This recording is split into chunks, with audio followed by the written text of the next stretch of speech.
You might be thinking, oh no, isn't this like the fourth video now that Faint Signals from Vega has done on this issue of the force the vote?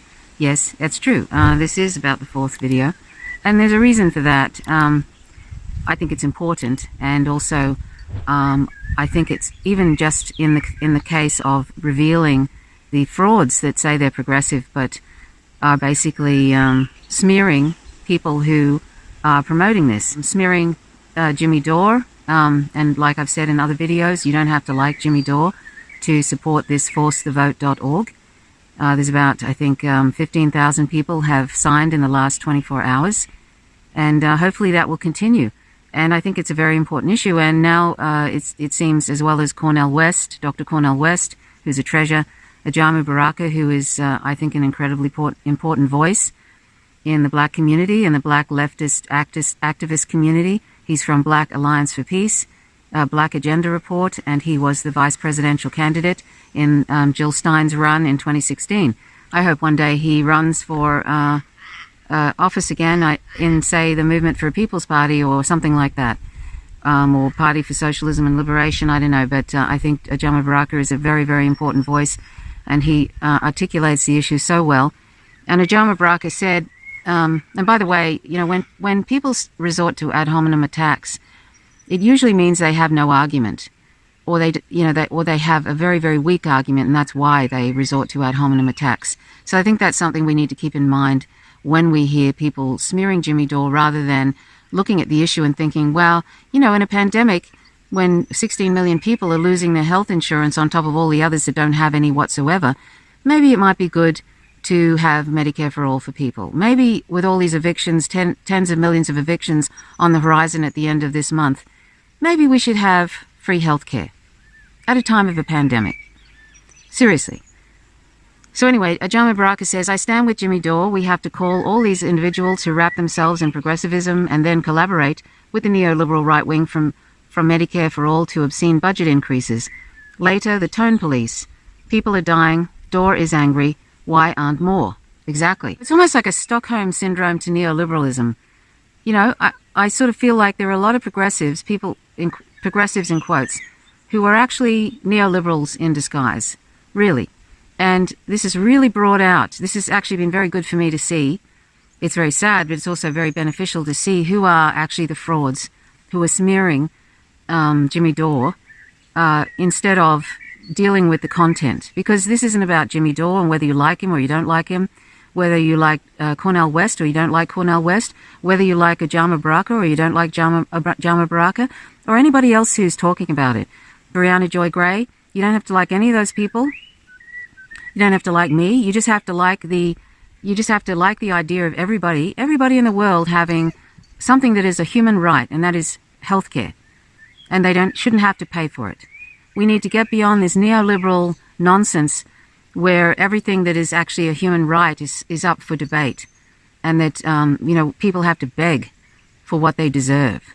Seriously, we have to get beyond that. And it seems like a lot of people who call themselves progressives don't seem to know anymore what is appropriate. They seem to be promoting neoliberalism, and I don't know if that's with bad faith or they're just completely confused. I don't know, but I think we have an idea. And Ajamu Baraka also says, why does it take Jimmy Dore, and Jimmy Dore would consider himself, he always calls himself a podhead comedian or a jag-off comedian.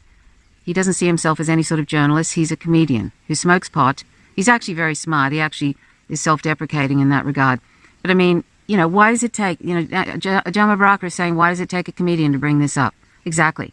What about all these people who, say they're wonks and they, like David Sirota? Why didn't he come up with something like this? Why did it take this issue coming up for then to him find all these other reasons not to do it because of this and this and getting a committee member off the committee and all this kind of stuff? Why did it take a comedian? Why did it take a comedian to bring up this? I mean, seriously, what the F? Everybody should be asking themselves that question. Why did it take a comedian to bring this up? So Ajamu Baraka said, why does it take Jimmy Dore to point out the fact that over 80% of the Democrats support Medicare for all, and a majority of the US population. And if a Medicare for All bill was introduced, it would have to pass, and that is a threat to this movement to force a vote. Where is the, quote, feet to the fire, end quote? But it shouldn't just be about AOC, Alexandria Ocasio-Cortez, and the other fake progressives. The entire Black caucus should be exposed as collaborators with white colonial capitalist power. Boom, is all I can say to that. And I saw Benjamin Dixon, who was on some kind of a supposed leftist podcast, and Benjamin Dixon, I've got a little cat here. And then I saw Benjamin Dixon, who's on a leftist podcast, having a go at Brianna Joy Gray, and basically, I don't know, calling her some sort of a, I don't know, basically almost implying she's betraying black people for supporting this. I mean, you couldn't make this up, right? Then Brianna Joy Gray was Bernie Sanders' press secretary. She has a good podcast called Bad Faith Podcast. So Benjamin Dixon, I was just scrolling through Twitter, and here he is smearing Jimmy Dore by posting something about that he has some expensive house. He has a moderately expensive house. I think they bought it for $177,000 in the early 2000s or something. And now it's increased in price, and I think it's $1.6 million. What has that got to do with anything? He's been working for what, 30 or 40 years in comedy? He's worked for the Young Turks for a while. He probably pulled in a fairly good salary. He probably gets fairly good money during his dates in comedy. He's works really hard at that.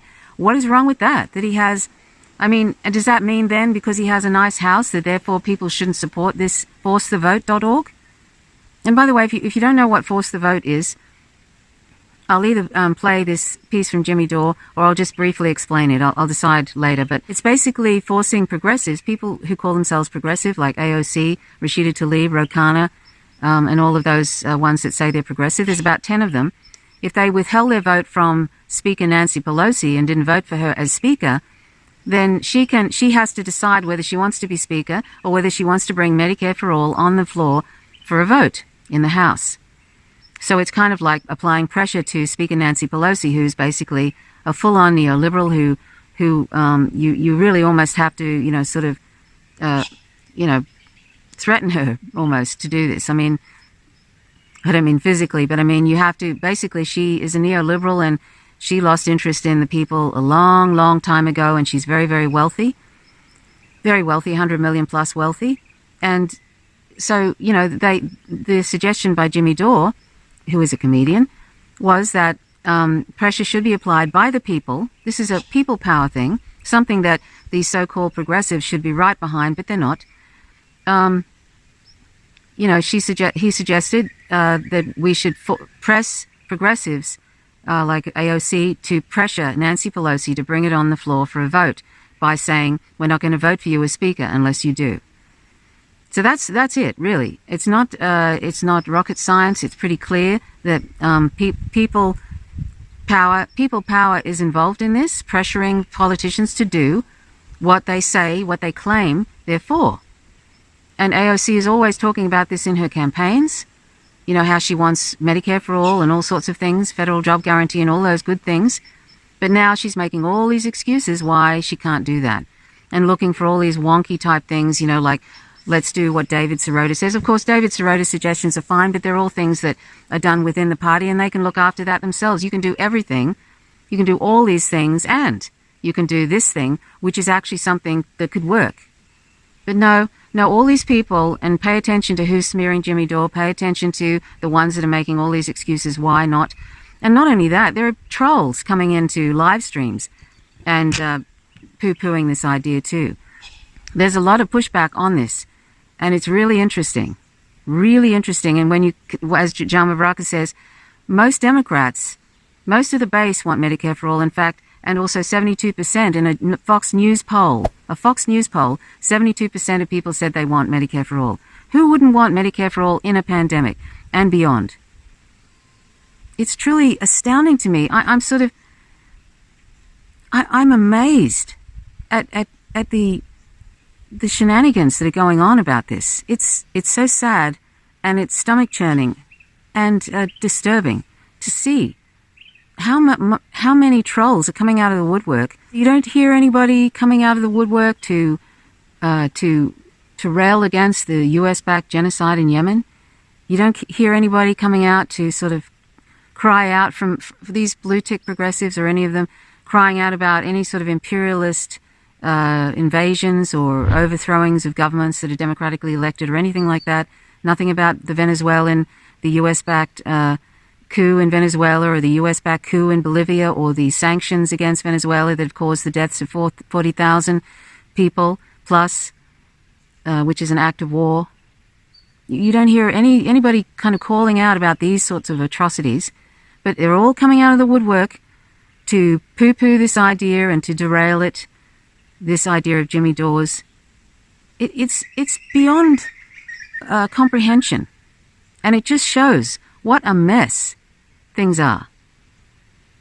That this is what people devote their attention to, and that they're focused on the tone of Jimmy Dore and he's this and he's that, and therefore that means we should. And he owns a house that's moderately expensive, and therefore what does that mean, that we shouldn't support this idea? I mean, this is about people's lives. And these so-called progressives, I said this before, the fact that they're making all these excuses as to why they shouldn't do this, and it's all about their careers. Let's just be straight up. It's about their careers. And I include David Sirota in that, even though he says he does support it and then spends all his time poo-pooing it. I think it's all about their careers. They don't want to push back on Nancy Pelosi. They think it's going to threaten their maybe AOC's career in future, maybe running for president. All that kind of stuff. Because these people in this party, a lot of them are psychopaths, and they have ways of getting back at people. Nancy Pelosi's already sort of gotten back at AOC by taking her off some committee and putting somebody else in. Catherine Rice or something like that.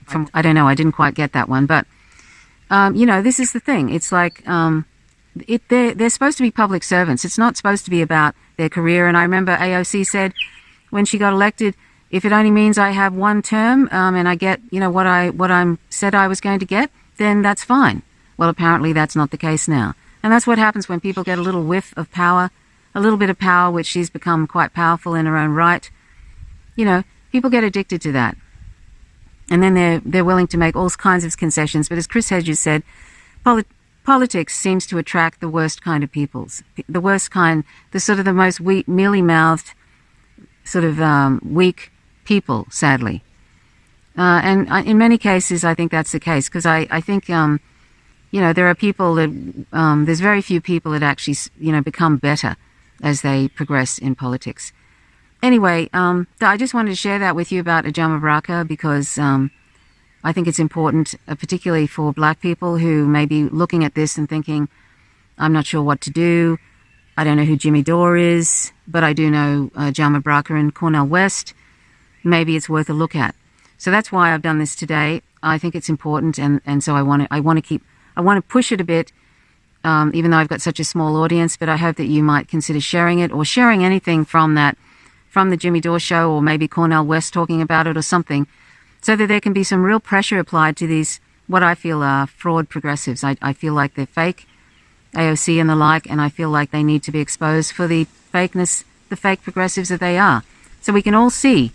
And we can all then move forward and go, well, they're not worth actually putting a lot of effort into. And it only just reinforces that there needs to be a third party or fourth party, fifth party, as many parties as possible outside of this duopoly. Because this duopoly works in tandem, the GOP and the Democratic Party, to make sure that the people don't get what they require, even in a pandemic. And that tells us that they need to go. And there needs to be ranked choice voting, there needs to be electoral reform, there needs to be the end of the Electoral College, there needs to be a whole reform of the electoral system, but more importantly, there needs to be, and also there needs to be international supervision as during these elections, because so much fraud is carried on by the Democratic Party and the GOP. But more importantly, there needs to be a grassroots nonviolent movement outside of this whole thing, because only when there's a grassroots movement that is for the people, then things will really start to change. I mean, look at what's happening in India right now with the 250 million Indian farmers and allies who have come out to push against neoliberalism, these awful farm bills that Modi has brought in, that is there to disenfranchise the farmer and enrich the corporations, basically make poor people even poorer. 250 million. And do you hear about it much in the mainstream corporate media? No.